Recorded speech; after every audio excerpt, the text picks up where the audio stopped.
Well, welcome to another episode of Local Paper TV. And in our weekly spot, Walter Stragan, the Pauline Hanson One Nation candidate for the Division of Melbourne, joins us. Hello, Walter. Good morning, Ash. How are you? Yes, terrific. Thank you. Good to have you with us. When we last spoke, we thought we might get together each week and gather your observations about what's happening in the federal election campaign. What are people telling you? Well, basically, I've talked on a lot of forums in the last 2 weeks, and basically, there's a lot of pensioners that are basically want answers as to what and how the government has basically forgotten the pensioners and how they're going to be subsidised, and if they are going to get any benefits from this government. Putting it to the forum 2 weeks ago, and especially last week, we want answers from the government. So we're asking the government to please explain how they are going to look after the pensioners. You know, these people have worked. They've come overseas, from overseas. I know my parents come overseas, and they've worked until retirement age, and they've basically were probably forgotten about the government, and they've been put on the back burner. They've basically worked in Australia, earned a living, but at the end of the day, the government's not looking after them. I know that a lot of the clients I've got in my office as clients of the accounting firm, they're getting the pension from Italy, because they cannot survive in Australia as to what the government is paying them. Now, Pauline Hanson's got a good policy that basically, there's no questions in relation to a ceiling of $13,000 a year. Currently, it's only $7,880. Yes. Now, the cost of living is going up. What else is going to go up? Walter, you're in your profession, you're an accountant. You have a substantial business in helping people in small business, medium-sized business, but you also have clientele who are pensioners. What are they telling you? They're basically saying, what's this government doing? They're looking after the multinationals. They're not paying tax. I've paid tax all my life. A lot of them are basically packing up their bags and going overseas. On one-way ticket, I spoke to a Greek gentleman a couple of days ago. He said, well, look, if the government doesn't look after us, I'm packing my bags and I'm going overseas, and I'm not going to return back. He's got family overseas still, and he prefers to go to Greece and stay there. Well, Walter, you're a candidate in the Melbourne division that covers a lot of the inner city suburbs and the CBD. What are the residents of that area telling you about government action? What do you, as a One Nation candidate, what can you do? What do you promise to do? Well, basically, for small businesses, especially in the suburb of Carlton, I'm going to try and help those businesses out in small business. So basically, why should the average person, mums and dads, and our children and grandchildren pay the tax? Why can't the multinationals be subjected to paying their fair of tax? Apple, Shell refineries, oil wells, Apple, other companies are getting away with paying zero tax, and that's not helping small business. We're paying our fair share of tax. The pensioners have paid their fair share of tax. Pauline Hanson will be introducing a system that the multinationals cannot escape Australia. They earn the money in Australia, they will pay the tax in Australia. The pensioners is increasing it to a level that basically, no questions asked, up to a $13,000 ceiling. Anything above that will be reviewed. Currently, it's only $7,880. She's saying, right, $13,000 is the ceiling. So, she's looking after pensions. I attended a forum yesterday with Pauline Hanson. I spent a good half an hour with her in Warragul, and she's basically for the pensioners and for small business. She's against the current government, what they are doing, not only in Victoria, but what they are doing in Australia. People are basically saying, if you want us to vote for you, the three major parties, what are you going to give us? What I've seen in the last 3 to 6 weeks, the Greens are promising, they've been promising for the last 10 years, I would say, and they've delivered nothing. Totally nothing. You know, our heritage has been destroyed. We've got no more heritage remaining. Our pensioners are crying.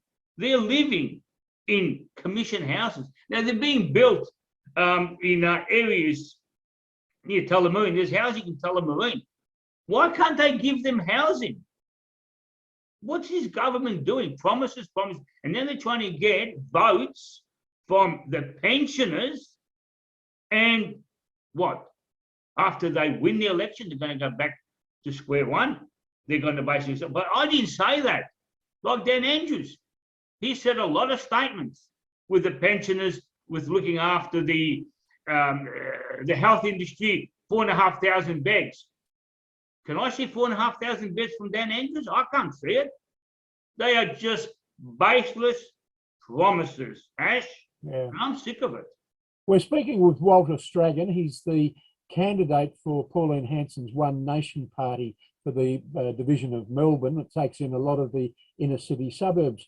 Walter, you have concerns. You spoke of the major parties, and the coalition parties have flagged a 40% ownership of homes in one of their ideas. You've got grave concerns about that. Look, I've got grave concerns about that because the government promises to take 40% of ownership of your own houses or fund it up to 40%. I would not like to have my property owned by the government. What else are they going to own? Are they going to own your heart? What else do they want? How much more ownership? We have already got ownership by overseas people.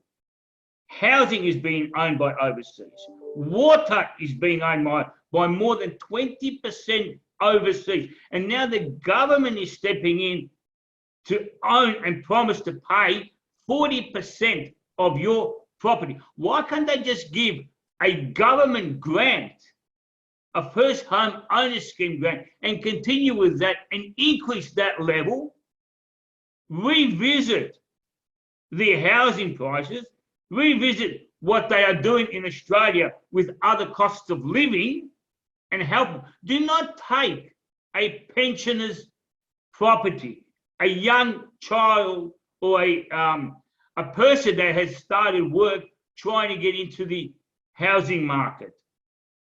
You know, the government cannot own us, cannot control us. Walter, pre-polling starts Monday, and we're looking at people casting their votes early as well as on election day, May 21. How do you suggest people vote? How do you suggest preferences might go? Well, look, I'm suggesting, and it's been already published, I would say that put the majors last. The Greens, number 9. Number 8, Labor. Number 7, Liberals. Number 1, One Nation.